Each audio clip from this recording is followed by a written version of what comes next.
Hey everyone, I'm Rachel Zegler. Did I frighten you? Greetings and felicitations, fellow seekers of cinematic disasters. Welcome to Grumpy's Hovel. The Grumpy Scots hovel, that is, not the dwarfs. Today we're plunging headline into the festering mess that is Disney's live-action Snow White. Pour yourself a stiff one. This is less a fairy tale and more a cautionary tale about what happens when corporate committees attempt to reinvent classics while tiptoeing through a minefield of modern sensibilities. Let me paint you a picture of this abomination. Disney has taken the beloved tale of Snow White and transformed it into an unrecognisable hodgepodge that would have the Brothers Grimm spinning fast enough to power Glasgow for a month. The original story's simplicity and charm gone, replaced with a convoluted narrative about overthrowing oppressive regimes and finding your inner revolutionary. Our Snow White, played by Rachel Zegler, is no longer just escaping a murderous stepmother. Oh no, that would be too straightforward. Now she's consorting with a thief named Jonathan and his band of forest-dwelling rebels, plotting to reclaim her kingdom in what feels like a bizarre medieval Che Guevara origin story. Because that's exactly what we bairns want from their Disney princesses. Political uprising tutorials. But wait, you might ask, didn't the original have 7 dwarfs living in a cottage? Aye, it did, and we're not going to question that too much. It is a family show after all. But this is where things get truly baffling with this new movie. This film somehow decided we needed 2 groups of 7 supporting characters. We have the CGI dwarfs and Jonathan's band of thieves.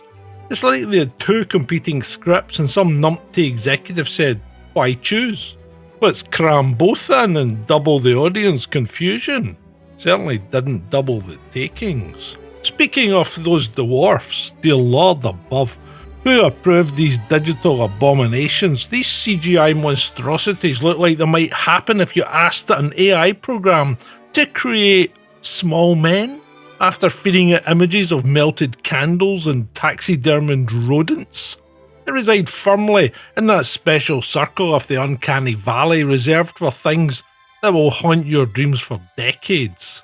Parents out there, fair warning. If you're thinking of taking your wains to see this movie, be prepared for sleepless nights and therapy bills. These aren't charming fairy tale companions. They're visual assault weapons guaranteed to give your children PTSD. I've seen more convincing and less terrifying creatures in horror films about possessed dolls. Now, let's talk about the acting, the performances, if you will. And Rachel Zegler, despite all the off-screen controversy surrounding her casting, actually delivers a surprisingly competent performance. The lass can sing, I'll give her that. Her vocals soar through the new songs with genuine skill and emotion, bringing some much needed vitality to this otherwise lifeless corpse of a movie. But, aye, and there's always a but. But then there's Gal Gadot as the evil queen. Sweet curdled custard. What a spectacular disaster she is. If wooden performances were Olympic events, she'd be taking home gold, silver, bronze and the table. Her delivery of every line feels like she learned the script phonetically just 5 minutes before filming. During her villain song, All Is Fair, she attempts to channel something sultry and menacing, but ends up somewhere between a sleepy GPS voice and someone reading a takeaway menu. Try the Kung Po chicken, it's got more bite.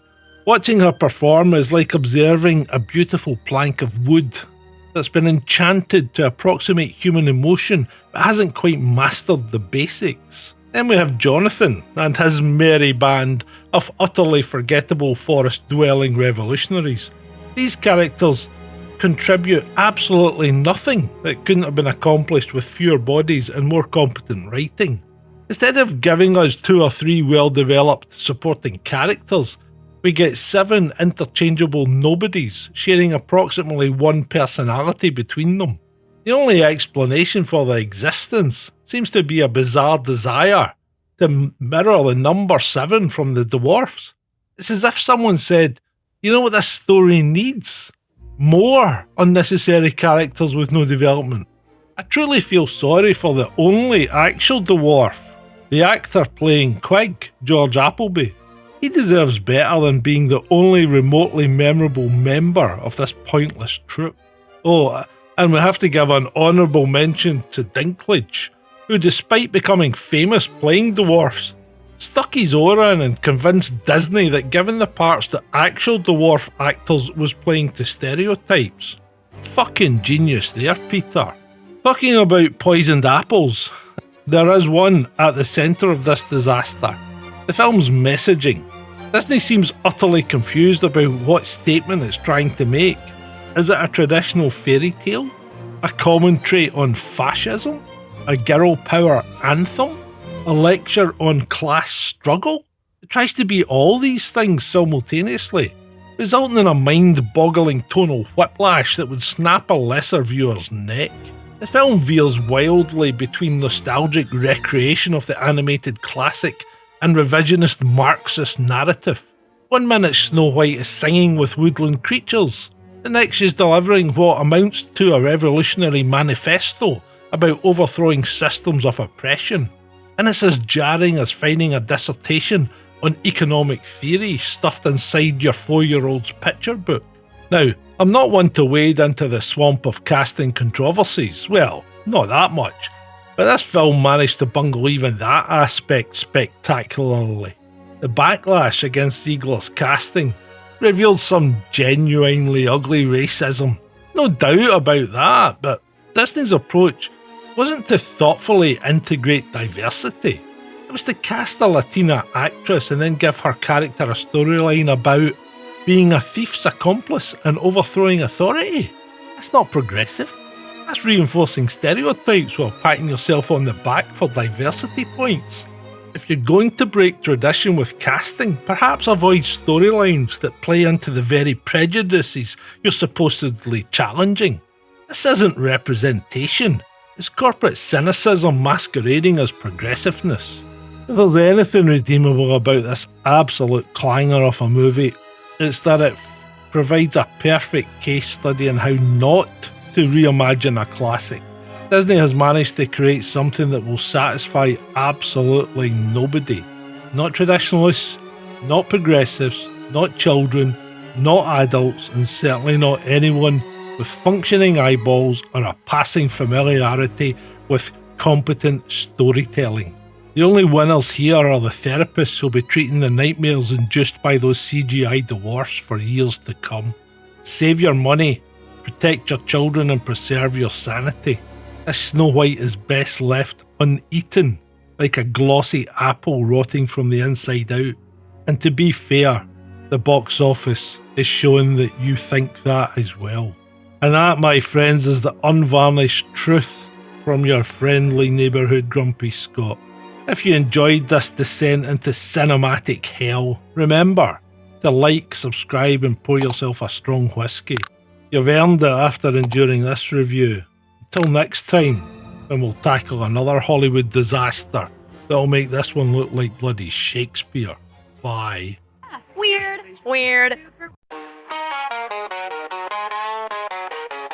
A grumpy Scot with a pint in hand, ripping through films like a one-man band. Snarky cinema where the burns are hot, honest reviews you'll never forgot. Oh hey oh, hey, let the truth be told.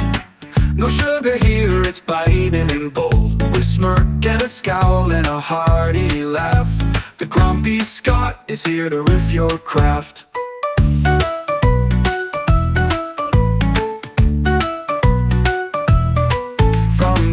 Remakes to sequels gone wrong, he'll tear them apart all video long. But if it's a gem, he'll tip his hat. Rare moments when praise comes from this cat.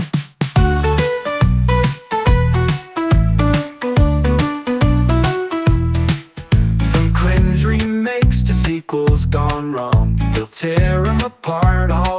along.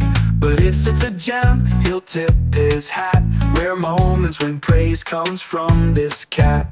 Snark so sharp, it'll cut through steel.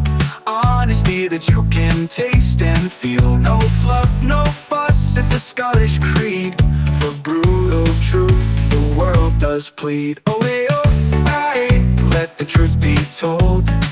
No sugar here, it's biting and bold. With a smirk and a scowl and a hearty laugh, the grumpy Scot is here to riff your craft.